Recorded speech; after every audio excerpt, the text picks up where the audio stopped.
Assalamualaikum dan salam sejahtera, bersama saya Muhammad Dihya Sahlan dalam Berita Pagi Sabah edisi Khamis 25 November 2021. Baik, kita mulakan dengan perkembangan COVID-19. Jumlah kes malam melepasi angka 600 iaitu 622 kes baru, naik 96 kes berbanding Selasa. Menteri Kerajaan Tempatan dan Perumahan Datuk Seri Panglima Masidi Majun berkata, jumlah yang tinggi itu tidak mengejutkan, malah sudah diramal awal dengan mengambil kira kadar peratusan kes-kes sporadik yang tinggi. Bercakap menerusi satu kenyataan di Ibu Negeri, Datuk Masidi menjelaskan sebanyak 13 daerah mencatat peningkatan, antaranya Tuaran dengan pertambahan 57 kes, diikuti Ranau 46, Kota Belud 38 dan Kinabatangan 35 kes. 12 daerah lagi catat penurunan kes, antaranya Kota Marudu, Papar, Telupit, Beaufort, Keningau dan Sandakan. Daripada keseluruhan 609 kes dalam kategori 1 dan 2, 2 pesakit masing-masing dalam kategori 3 dan 4, manakala 3 pesakit dalam kategori 5. 6 lagi masih dalam siasatan Jabatan Kesihatan Negeri Sabah. Sementara itu, 378 pesakit dilaporkan sembuh, manakala 5 kematian direkodkan, iaitu 2 kes di Beaufort dan masing-masing 1 kes di Kota Kinabalu, Nabawan dan Tuaran. Tiada kluster baru direkodkan semalam. Baik saudara, sebelum beralih ke berita seterusnya, kita ikuti statistik terkini kes COVID-19 mengikut daerah dan kadar vaksinasi bagi Sabah.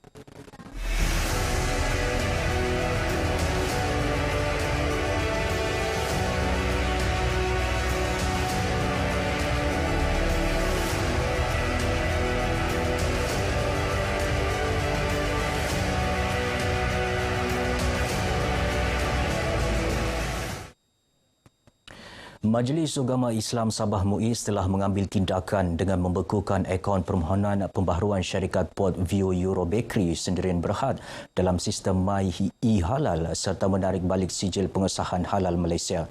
Tindakan tersebut berikutan pelanggaran dan ketidakakuran syariah, iaitu bertentangan dengan dasar syarak Islam kerana dikesan DNA babi dalam produk makanan mooncake yang dikeluarkan syarikat tersebut.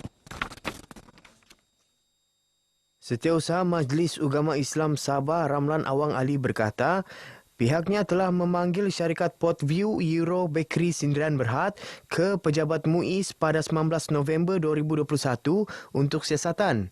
Tindakan tersebut selepas pihaknya menerima laporan secara bertulis dari pihak Cains berkenaan hasil pemantauan bersama Jabatan Kesihatan Negeri Sabah dan Kementerian Perdagangan Dalam Negeri dan Hal Ehwal Pengguna pada bulan September 2021. MUIS turut mendapati bahawa sijil halal syarikat tersebut telah tamat tempoh sejak 15 Mei 2021. Menjelaskan melalui kenyataan media, Ramlan berkata, melalui keputusan ujian makmal dari Jabatan Kimia Malaysia bertarikh 1 November 2021 menyatakan keputusan analisa bagi sampel Port View mooncake mengandungi DNA babi. Selain menarik balik pengesahan halal, syarikat itu turut dilarang menggunakan apa-apa pengesahan halal dan logo halal Malaysia untuk sebarang tujuan perniagaan, publicity atau lainnya di dalam atau di luar premis.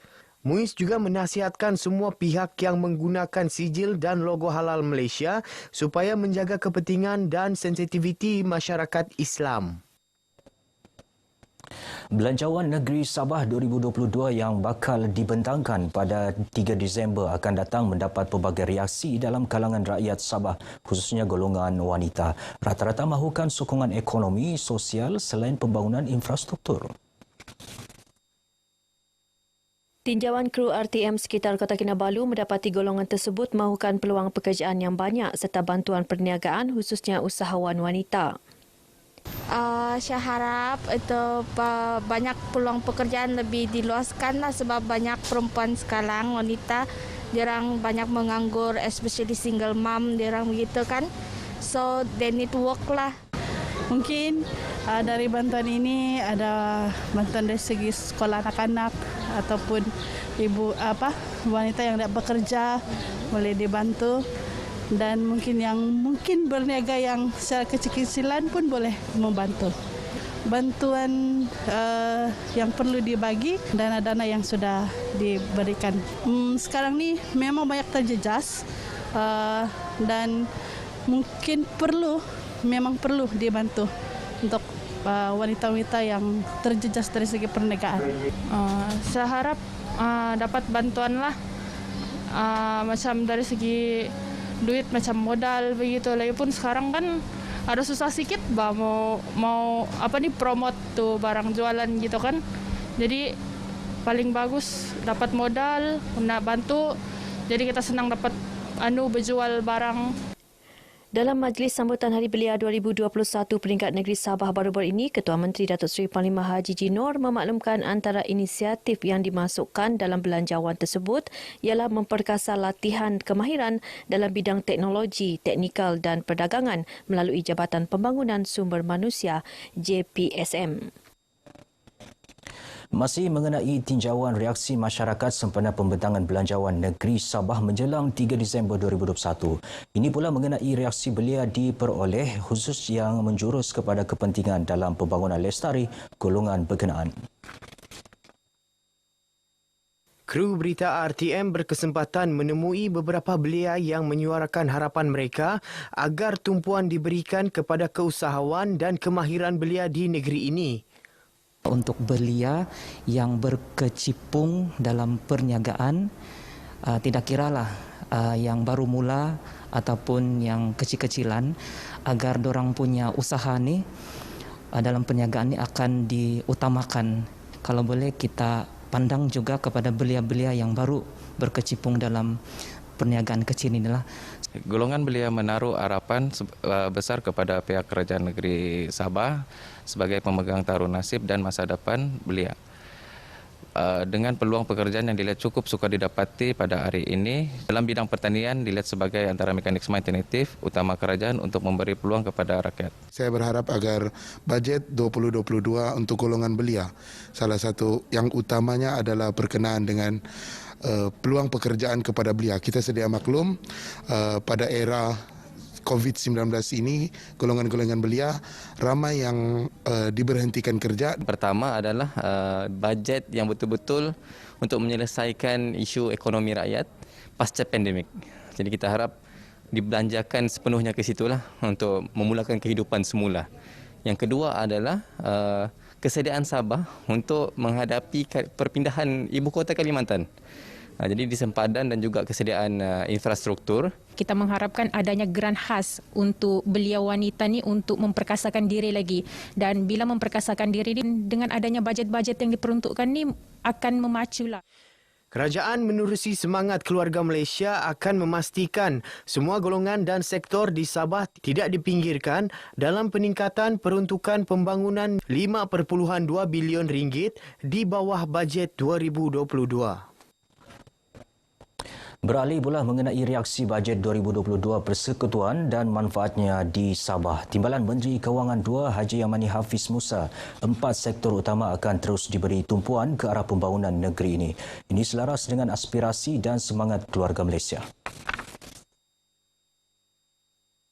Menerangkan perkara berkenaan semasa menjadi tetamu radio di Sabah FM menerusi segmen ekspresi, Haji Yamani berkata kerajaan juga sentiasa memastikan semua golongan, kumpulan dan sektor di Sabah tidak dipinggirkan dalam peningkatan peruntukan pembangunan bernilai RM5.2 bilion. Kita mengambil kira setiap sektor dari pendidikan, kesihatan, pengangkutan, infrastruktur dan segala-galanya yang berkaitan dengan rakyat. Dan Kementerian Kewangan juga kemudian melihat keperluan setiap sektor dan kita memperuntukkan dana yang sewajarnya untuk pembangunan setiap sektor ini. Dalam usaha merapatkan jurang pendapatan antara penduduk bandar dan luar bandar, pelbagai program dan insentif juga telah disediakan seperti bantuan tunai, program subsidi upah serta latihan dan peningkatan kemahiran. Pihak kerajaan juga akan memberi tumpuan kepada penaik tarafan 112 buah sekolah di Sabah dengan peruntukan RM746 juta. Beliau juga berharap masyarakat Sabah boleh memanfaatkan sepenuhnya penyediaan insentif ini. Jabatan Penyiaran Malaysia Sabah sentiasa mendahului dalam menyahut seruan kerajaan. Terkini, kadar vaksinasi kaki tangannya telah mencapai 99.8%. Manakala bagi dos penggalak pula terus mendapat penerimaan ramai. Semalam telah berlangsung program outreach vaksinasi dos penggala anjuran Jabatan Penyiaran Malaysia Sabah dengan kerjasama Kementerian Kesihatan Malaysia bertempat di Kompleks Bersepadu Kementerian Komunikasi dan Multimedia Malaysia KKMM, Kota Kinabalu. Sebab dos ini adalah penting sebabkan wabak COVID-19 ini adalah satu proses yang berterusan, maka adalah perlu setiap anggota mendapatkan dos penggalak ini untuk menjamin kesihatan mereka lah. Seramai 64 kaki tangan telah divaksin yang terdiri penjawat RTM Kota Kinabalu, Jabatan Penerangan Sabah dan Perbadanan Kemajuan Filem Nasional Malaysia. Program outreach macam ni baguslah sebab orang bilang tidak menyusahkan kaki tangan awam untuk berbaris panjang. So saya rasa ini satu program yang sangat-sangat bagus.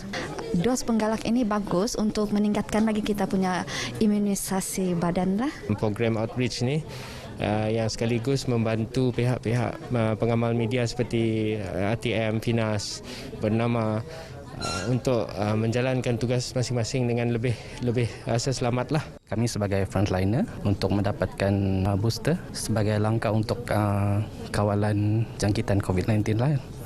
Dan selain itu untuk membantu melindungi komuniti kita daripada jangkitan.